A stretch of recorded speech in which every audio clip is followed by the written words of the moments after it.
İyi günler medya teknoloji izleyenleri. Yepyeni bir programla daha karşınızdayız. Bu haftada bilim, teknoloji ve tasarım alanında yaşanan gelişmeleri ekranlarınıza getirmeye devam edeceğiz. Sizleri hiç bekletmeden programımıza başlayalım. Bilim insanları şimdiye kadar yapılmış en iyi sentetik kıkırdağı geliştirdi.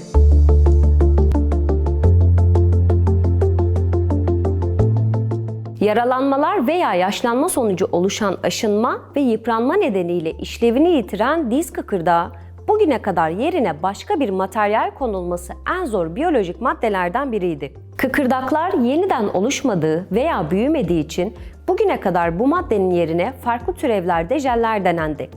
Ancak hiçbir yapay madde gerçek kıkırdağın yerini tutmadı. Son olarak geliştirilen bir hidrojel ise hem dizlerde gerekli yastıklama işlevini görüyor hem de uzun süre dayanacak kadar güçlü ve esnek bir yapı oluşturuyor. Bu yeni hidrojelin klinik kullanımı onaylanırsa genellikle kısa ömürlü olan diz protezi ameliyatları tarihe karışabilir.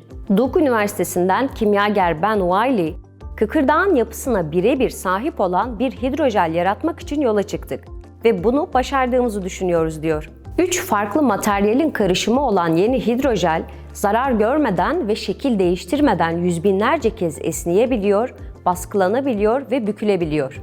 Journal of Advanced Functional Materials dergisinde yayınlanan çalışmada, bu yeni sentetik kıkırdak materyalinin hali hazırda denek olmayı kabul eden birkaç hastanın ameliyatında kullanıldığı kaydediliyor. Artan Wi-Fi sinyalleri diğer cihazlar için güç kaynağı olacak.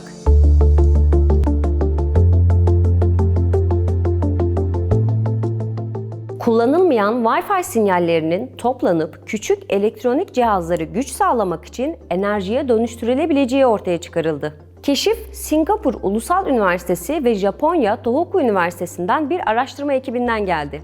Uzmanlar, kablosuz radyo frekanslarını enerjiye dönüştürmek ve toplamak için küçük, akıllı cihazlar kullanan yeni bir teknoloji geliştirdi. Çoğu kullanıcı yalnızca 2.4 GHz Wi-Fi hızını kullanıyor. Kalan frekanslarsa boşa gidiyor. Uzmanlar, Wi-Fi sinyalleriyle çevriliyiz. Ancak bunları internete erişmek için kullanmadığımızda bunlar devre dışı kalıyor ve büyük bir israf dedi. Kullanıma hazır 2.4 GHz radyo dalgalarını yeşil bir enerji kaynağına dönüştüren uzmanlar, düzenli olarak kullanılan elektroniğe güç sağlamak için değerlendirirken pil ihtiyacını da azaltıyor. Dumana maruz kalmak hiçbir seviyede güvenli değil.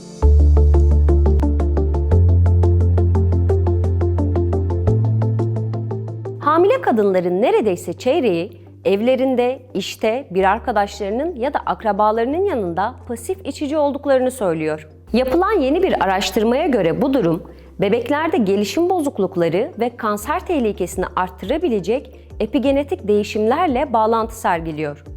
Epigenetik değişimler, genetik kodun kendisinde meydana gelen değişimlerden ziyade genlerin düzenlenme şekline ilişkin değişimleri kapsıyor. Virginia Commonwealth Üniversitesi Massey Kanser Merkezi'nde çalışan araştırmacıların yürüttüğü ve geçtiğimiz hafta Environmental Health Perspective bülteninde yayınlanan çalışma, hamilelik sırasındaki pasif içicilikle doğumda ölçülen ve hastalıkla ilişkili genlerde meydana gelen epigenetik değişimleri birbirine bağlayan ilk araştırma. Sonuçlar, yetişkinlikte yaşanan pek çok hastalığın gelişimin ilk dönemleri sırasında çevrede maruz kalınan stres, yetersiz beslenme, kirlilik ve tütün dumanı gibi etmenlerden kaynaklandığı görüşünü destekliyor. Virginia Commonwealth Üniversitesi Massey Kanser Merkezi'nde Kanser Önleme ve Denetim Programı'nın geçici eş lideri ve popülasyon bilimi yardımcı başkanı olan başyazar Bernard Fuller, annelere genel olarak önerdiğimiz şey dumana maruz kalmanın hiçbir seviyede güvenli olmaması diyor. Antarktika'da dev bir buz parçası koptu.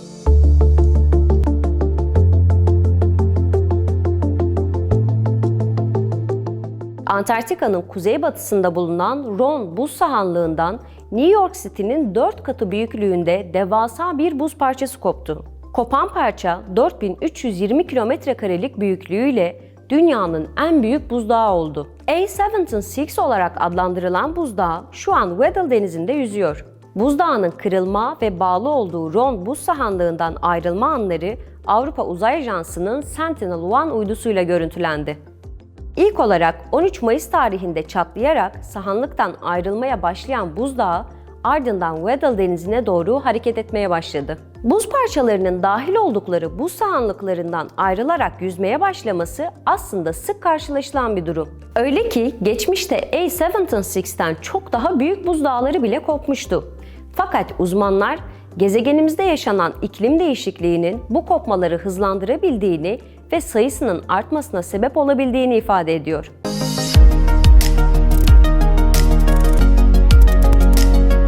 Şimdi de sizleri Samanyolu galaksisinin hızlandırılmış görüntüleriyle baş başa bırakıyoruz.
Sıra geldi dosya bölümümüze. Bu haftaki konumuz Dünya Durursa.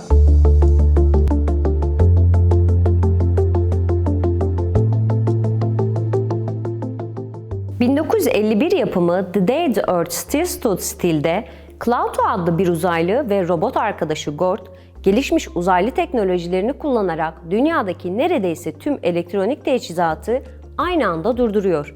Arabalar, fabrikalar, televizyonlar ve daha pek çok şey çalışmayı bırakıyor ve gezegen ürkütücü bir duraklama içine giriyor. Peki ya film, kelimenin tam anlamıyla gerçeğe dönüşüyorsa?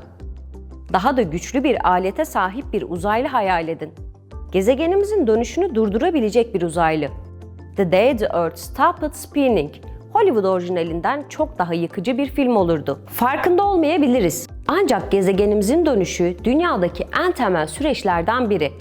Aslında dünya sabit bir gezegen olsaydı muhtemelen burada olmazdık.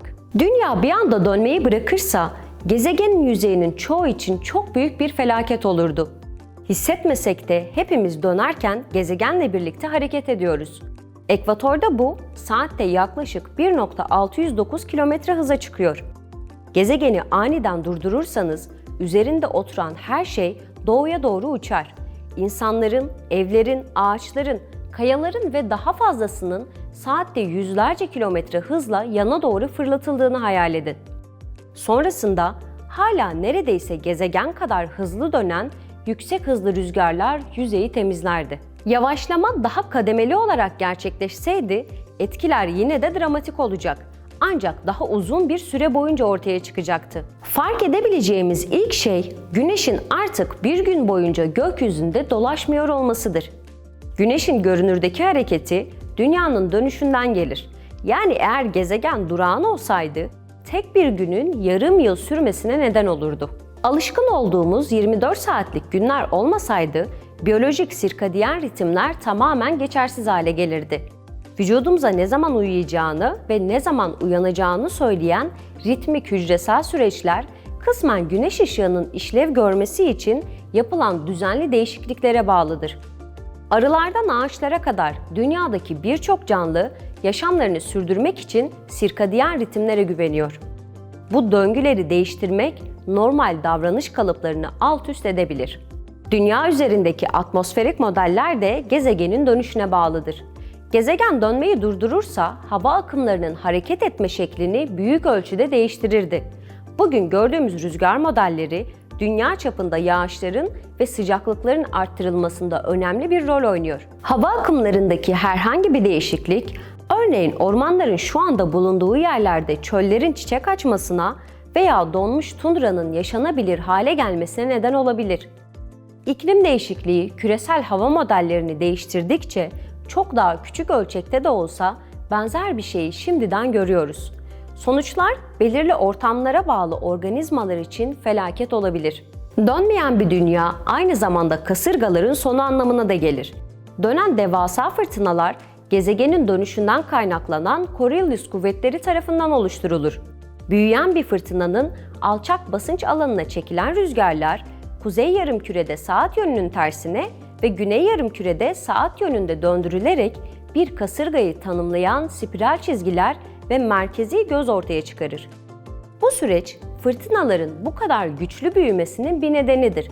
Bu yüzden onları kesmek, gezegenin dönüşünü durdurmanın nadir faydalarından biri olabilir. Ancak hareketsiz bir gezegen aynı zamanda manyetik alanımızın sonu anlamına da gelir. Bilim insanları kesin mekanizmalar konusunda hala belirsizlikler olsa da manyetik alanın dünyanın sıvı metal çekirdeğinin hareketleri tarafından yaratıldığını düşünüyor. Bilim insanları buna dinamo diyorlar ve sonuç, gezegenin etrafında kıvrılan görünmez manyetik alan çizgilerinden oluşan bir ağ. Bu alanı kaybetmenin etkileri artık pusulayla gezinememekten çok daha kötü olacaktır. Dünyanın manyetik alanı diğer şeylerin yanı sıra bizi kozmik ışınlardan ve güneşten gelen elektromanyetik fırtınalardan korur. Kesinlikle bağlı kalmak isteyeceğimiz bir şey bu. Bildiğimiz kadarıyla hiç dönmeyen gezegen yok. Gezegenleri ve diğer gök cisimlerini oluşturan süreçler doğal olarak dönmeyle sonuçlanır. Bu da tüm gezegenlerin baştan beri döndüğü anlamına gelir. Ancak dönmeyen bazı gezegenler var. Astronomların gelgit kilitlemesi dediği bir durum. Bunlar yıldızlarına her zaman aynı yüzü gösteren, kalıcı gece ve gündüz yanlarıyla sonuçlanan gezegenlerdir. Gezegenler ve yıldızları arasındaki yerçekimi etkileşimleri bir gezegenin dönme hızını yörünge dönemiyle tam olarak eşleşene kadar yavaşlatabilir. Ay, gelgit kilitlemesine iyi bir örnektir. Gökyüzünün neresinde olursa olsun veya hangi aşamada olursa olsun Ay'ın yalnızca bir tarafını görüyoruz.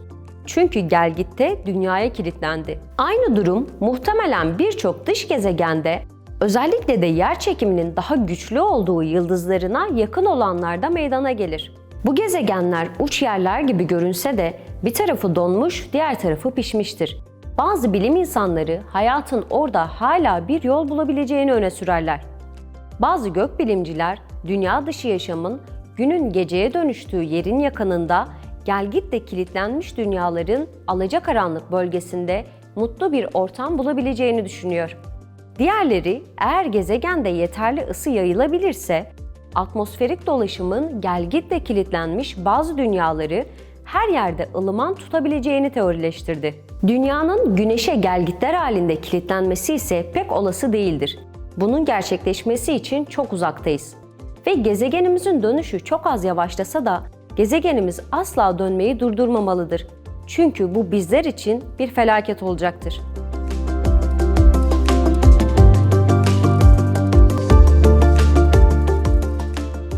Dosyamızla birlikte bir medya teknoloji programının daha sonuna geldik. Haftaya yepyeni gelişmelerle görüşünceye dek hoşça kalın.